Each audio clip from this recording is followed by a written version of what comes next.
On a humid Tennessee morning in the summer of 1943, a German soldier stood beneath the shadow of a wooden barrack, turning a glass bottle slowly in his hands. Inside it, a dark liquid fizzed and shimmered in the light. He had crossed deserts, survived hunger, and marched under the banner of an empire that promised triumph. Yet nothing on the battlefields of North Africa had prepared him for the quiet shock of tasting a Coca-Cola. To him, that sweetness bordered on the unreal, a luxury that war was not supposed to allow. Only weeks earlier, he had fought in a world defined by scarcity. Hard biscuits passed for breakfast. Ersatz coffee kept men awake through sandstorms. Food was strategy, and hunger was a constant companion. But here, behind the fences of an American prison camp, he found shelves stocked with candy bars and ice cream, sold for the price of a nickel. Everything he had been taught about American weakness began to unravel with each sip. And so a question emerged, one far more powerful than any weapon on the battlefield. What happens when a man raised on sacrifice confronts a nation built on abundance? They had come from a very different war. In May 1943, as the Afrika Korps collapsed in Tunisia, nearly 250,000 German and Italian soldiers laid down their weapons before the advancing Allied forces. Many of them were veterans of the desert campaigns, hardened by months of deprivation and unbroken heat. They had marched beneath Rommel's banner, pushed the British across Libya, and lived through a war fought on sand and supply lines. Yet even as they surrendered, they carried with them the grim certainty that capture meant suffering.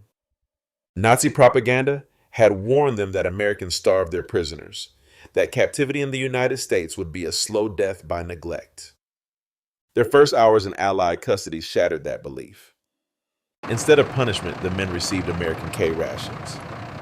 These small khaki-colored boxes, the same ones U.S. soldiers often complained about, were revelations. Crackers that did not crumble to dust. Processed cheese that tasted impossibly rich. Candy bars wrapped in bright foil. Instant coffee with real sugar tablets. For men who had spent months counting calories, this was not a meal but a feast. It marked the beginning of an education they did not expect. As the prisoners were processed through temporary camps in North Africa, the surprises multiplied. Military records describe breakfasts of pancakes, syrup, eggs, and milk served to enemy soldiers. Foods that had vanished from German rations years earlier appeared here without ceremony, offered to defeated opponents. The contrast was unmistakable. The Americans were feeding prisoners better than the German army fed its own men in the field. When the Liberty ships arrived to transport them across the Atlantic, the lesson grew sharper. Yeah, much better than being inside. These vessels, mass-produced at unprecedented speed, embodied a scale of industry the prisoners had never imagined. One new ship every 42 hours. Holds packed with supplies.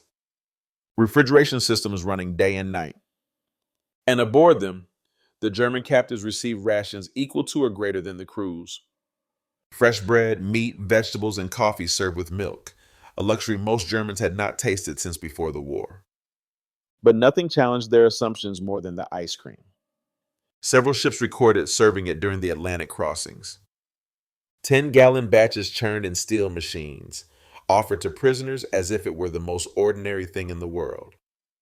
To men who had last seen ice cream in their childhoods, this single detail was almost incomprehensible. On the open ocean in the middle of a global war, their captors gave them a dessert that Germany could not reliably provide, even in peacetime. By the time the ships approached Norfolk or Newport News, many prisoners no longer feared what awaited them in America. Instead, they stared out at the coastline with a dawning realization. They were entering a nation whose strength did not lie only in weapons or armies, but in something far more disorienting, a capacity for abundance so great that even its enemies would experience it from the moment they surrendered. What awaited the prisoners on American soil was not a single revelation, but a series of shocks, each more disorienting than the last. Their first steps into Norfolk Naval Base offered a sweeping view of a country whose industrial rhythm seemed to pulse beneath every steel crane and storage yard. The base covered more acreage than many German cities, and the volume of cargo moving through it each day surpassed what major German ports managed in an entire week. For the men who had marched across the deserts of Tunisia, this was not merely infrastructure. It was evidence that the war they thought they understood had been fought on uneven ground from the very beginning. In the port exchanges, they encountered another surprise: rows of candy bars stacked freely on shelves. Hershey, Mars, Nestle, names they barely recognized but would never forget. Each bar cost 5 cents, the same price paid by American children. The idea that sweets were so common that even dock workers bought them casually contradicted every story they had been told about American decadence and instability. Here, abundance was not a privilege, it was routine. Their journey inland reinforced the lesson. Instead of cramped cattle cars, prisoners traveled in passenger coaches. Dining cars served full meals. Fried chicken, vegetables, pie, and coffee poured freely from silver pots. What astonished them was not the quality of the food, but the realization that they were not receiving special treatment. These were standard meals served to any civilian traveling across the country. In Germany, such service had been restricted to officers and elites. In America, it was simply how trains operated. Then there were the prison camps themselves.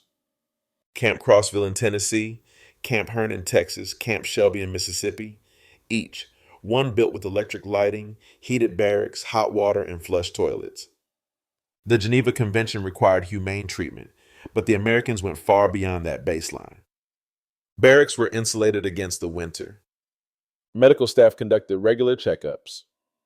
And in the camp exchanges, prisoners found something that would become a symbol of their ideological undoing: Coca-Cola. For 5 cents, the same price as candy bars, a man could purchase a bottle of the fizzy drink he had first encountered with disbelief. American guards explained that children bought it daily with pocket money. Work details saw vending machines in factories, gas stations, schools, places where Germans would never expect to find luxuries. The scale was staggering. Many camps received hundreds of cases each week delivered with clockwork regularity.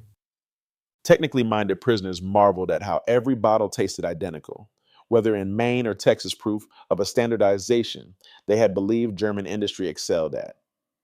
And then came the summer celebrations. At Camp Shelby, men gathered to watch hand-crank ice cream makers turn ice and salt and cream into gallons of frozen dessert for Independence Day. The simplicity of the ingredients made the result no less bewildering. Germany rationed sugar to civilians by the gram. In America, the kitchen staff discarded hardened sugar by the sack and simply ordered more. For the prisoners, this was the turning point. Not the ice cream itself, but what it represented. A society so wealthy, so confident in its productive power that it could share luxuries with enemies in the middle of a global war.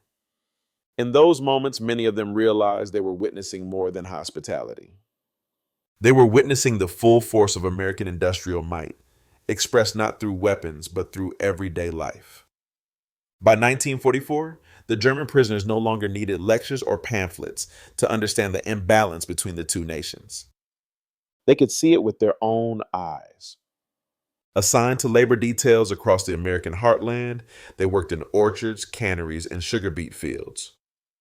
What they witnessed there was more than efficiency.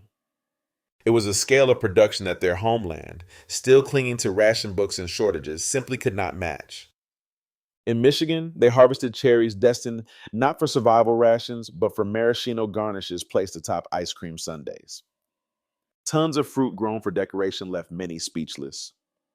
At the Del Monte canneries, they watched workers reject perfectly edible peaches and pears because they were too small or uneven in color. Back home, those same fruits would have been treasured, not discarded. Records from 1944 show that 15% of fruit was rejected for cosmetic reasons alone, much of it sent to animal feed. The prisoners could only stare. This was not wastefulness for its own sake.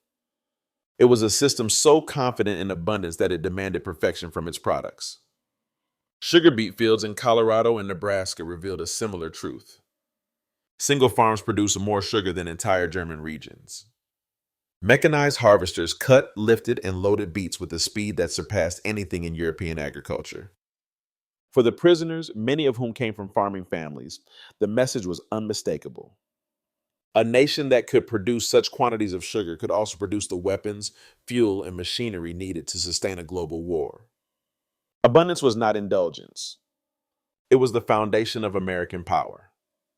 And then came the numbers gold, undeniable, printed openly in American newspapers. 7 million tons of sugar, 5 billion bottles of Coca-Cola, 500 million gallons of ice cream, military chocolate procurement running into hundreds of millions of pounds. The United States produced more food, more sugar, more dairy, and more consumer goods while fighting a global war than Germany had managed in peacetime. Every figure confirmed what the prisoners had already sensed. Their defeat had been sealed long before they set foot in Tunisia. The reversal in 1944 and 1945 made the truth even sharper. German prisoners began sending food parcels to their families, using camp wages to buy chocolate bars, canned meat, instant coffee, and other goods. The International Red Cross recorded more than 11 million parcels shipped from prisoners in America to civilians in Germany, an inversion so profound that many families wept when they opened the packages. Their sons, held in enemy captivity, were eating better than they were in freedom. By the time the war ended, the physical evidence spoke for itself. Many prisoners returned to Germany heavier and healthier than when they had been captured. Their families, weakened by years of deprivation, could not reconcile this with the propaganda they had been fed. The contrast was too great. It rendered the old ideology hollow. And for the prisoners themselves, the transformation was irreversible. They had entered captivity believing in German superiority. They returned home knowing that the true measure of power was not domination, but the ability to create so much abundance that even enemies could share in it. To American planners, the treatment of German prisoners was never simply an act of generosity. It reflected a deeper strategic conviction about the nature of power in a democracy. The United States understood that its greatest strength was not only its army or its factories, but its ability to produce enough for everyone. Abundance, in the American view, was not a luxury, it was a stabilizing force. If citizens, soldiers, and even prisoners could be fed well, morale would remain strong and resentment would not take root. Scarcity bred extremism. Plenty discouraged it. Within the War Department, this philosophy shaped policy. Commanders believed that treating prisoners humanely would reaffirm the moral purpose of American soldiers, many of whom came from farms, factories, and towns that valued fairness even in conflict. It also aligned with Geneva Convention obligations, but in practice went far beyond them. Feeding prisoners generously was a way of demonstrating the confidence of a nation that did not fear its enemies because it knew it could outproduce them. International observers noted the contrast. While Germany rationed sugar to its civilians in tiny monthly allowances, American camps placed bowls of sugar on mess hall tables without restriction.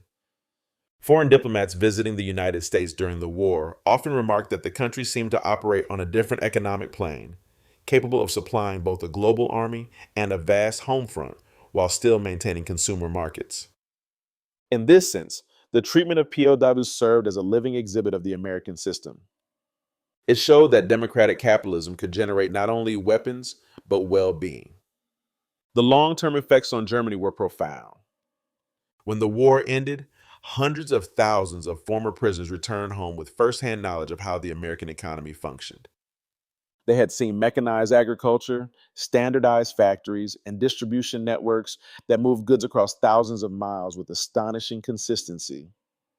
More importantly, they had experienced the social consequences of abundance, where class mattered less, where opportunities seemed wider, and where even the smallest town displayed a level of material comfort unimaginable in wartime Europe.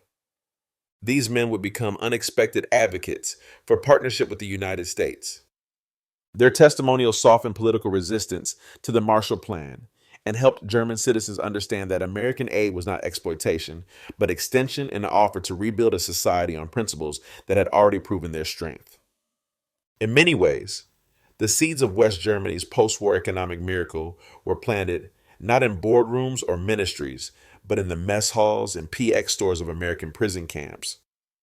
In the years that followed the war, the memories carried home by former German prisoners became more than personal stories. They became quiet testimonies to a different understanding of power. Many of these men returned to a homeland reduced to rubble, its cities darkened, and its people worn thin by hunger. Yet in their minds lingered the taste of something almost unbelievable. Ice cream served on a hot American afternoon, a cold bottle of Coca-Cola opened without ceremony, a chocolate bar that arrived not as a reward, but as an ordinary part of daily life. These fragments of memory stood in stark contrast to the bleakness that greeted them at home. For their families, the story sounded impossible. How could a nation at war fighting across oceans, supplying armies on multiple continents, offer such generosity to its enemies? But as West Germany slowly rebuilt, the truth of what the prisoners had witnessed became clearer. America's great strength had never been its ability to conquer. It had been its capacity to create, to produce, to distribute. A society that could hand ice cream to prisoners during a global conflict had discovered a form of power that went beyond strategy or ideology. It was the power of abundance, shared without fear.